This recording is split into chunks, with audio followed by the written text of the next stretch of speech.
দক্ষিণ 24 পরগনা পশ্চিমবঙ্গের সবচেয়ে বড় এবং রাজনৈতিকভাবে গুরুত্বপূর্ণ জেলা। নদী, সমুদ্র, সুন্দরবন ও গ্রামীণ জীবনের সঙ্গে এই জেলায় রাজনীতির রঙও সমানভাবে গভীর। 2021 সালের বিধানসভা নির্বাচনে এখানে প্রায় সব আসনেই তৃণমূল কংগ্রেস জয়ী হয়েছিল। বিজেপি কিছু আসনে ভালো লড়াই দিলেও বড় ধরনের সাফল্য পায়নি। তবে একেবারে ব্যতিক্রম ছিল ভাঙড় আসন। এখানেই নতুন দল আইএসএফ প্রথমবার নির্বাচনে লড়ে ঐতিহাসিক জয় পেয়েছিল। সেই একটি আসনই আজ আইএসএফকে গোটা রাজনীতির আলোচনায় নিয়ে এসেছে। 2021-এর পর থেকে দক্ষিণ 24 পরগনায় রাজনীতির চিত্র ধীরে ধীরে বদলেছে। পঞ্চায়েত নির্বাচনে আইএসএফ 300-রও বেশি আসনে অংশ নিয়েছে এবং অনেক জায়গায় গ্রাম পঞ্চায়েত জিতেও নিয়েছে। ভিডিওর মাঝখানে আপনাদের সকলের কাছে একটিই অনুরোধ, আমাদের ভাইজান পীরজাদা আব্বাস সিদ্দিকী ও নওশাদ সিদ্দিকী কিংবা আইএসএফ এর সমস্ত খবর সবার আগে দেখতে বাংলায় কিছু একটা চলছে, এই বাংলায় কিছু একটা হচ্ছে, দফায় দফায় উৎপত্তি গোটা সেই বাংলার খবরে চোখ রাখবো আমরা। পশ্চিম বাংলায় হচ্ছেটা কি চোখ রেখে প্রশ্ন করবো আমরা।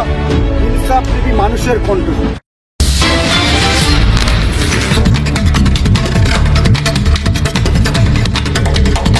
লোকসভা নির্বাচনে তারা কয়েকটি আসনে তৃতীয় স্থানে উঠে এসেছে, বিশেষ করে যেখানে সংখ্যালঘু ভোটের প্রভাব বেশি। এসব মিলিয়ে বোঝা যায় দক্ষিণ 24 পরগনা আর শুধু তৃণমূল বনাম বিজেপি নয়, আইএসএফ এখন ধীরে ধীরে এক বিকল্প শক্তি হিসেবে দাঁড়াচ্ছে। তবে চ্যালেঞ্জও কম নয়। আইএসএফ এখনও সংগঠনগত দিক থেকে তৃণমূল বা বিজেপির সমকক্ষ নয়। অনেক আসনেই তাদের মাঠ কর্মী নেই, বুথ লেভেল নেটওয়ার্ক দুর্বল।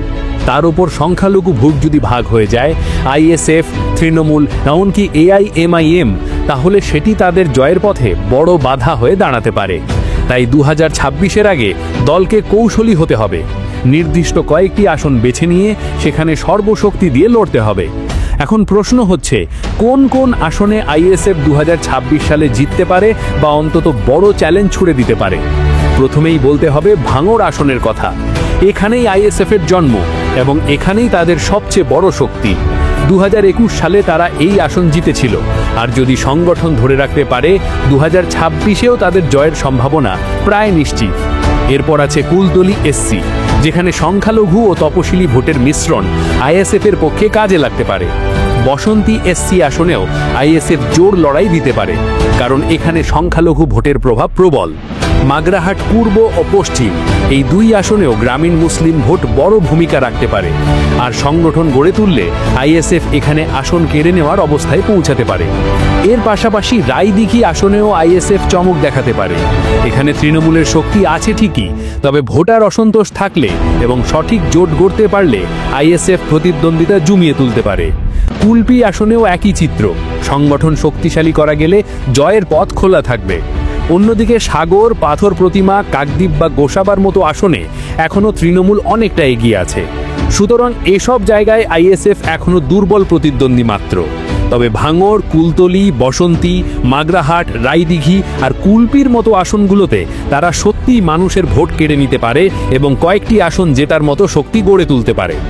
আইএসএফ যদি সত্যিই দক্ষিণ 24 পরগনায় নিজেদের জমি শক্ত করতে চায়, তবে তাদের 3টি বিষয়ে জোর দিতে হবে। প্রথমত, গ্রামীণ স্তরে সংগঠন গড়ে তোলা। দ্বিতীয়ত, বাম কংগ্রেসের সঙ্গে সঠিক সমঝোতা তৈরি করা। তৃতীয়ত, সাধারণ মানুষের জীবনের সমস্যাকে এজেন্ডা বানানো, যেমন শিক্ষা, স্বাস্থ্য, বেকারত্ব আর দারিদ্র্যের বিরুদ্ধে আন্দোলন করা।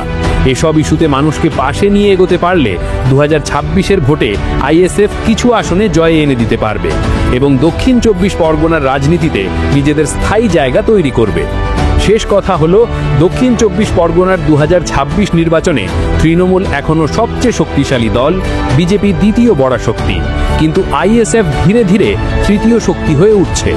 এই শক্তি ভবিষ্যতে বড় পরিবর্তনের ইঙ্গিত দিতে পারে। ভাঙড়ের জয়ের পথ ধরে আইএসএফ যদি কুলতলি, বসন্তী, মাগরাহাট, রায়দিঘি বা কুলপির মতো আসনও নিজেদের দিকে টেনে নিতে পারে, তবে পশ্চিমবঙ্গের রাজনীতিতে তাদের নাম আরও বড় হয়ে উঠবে।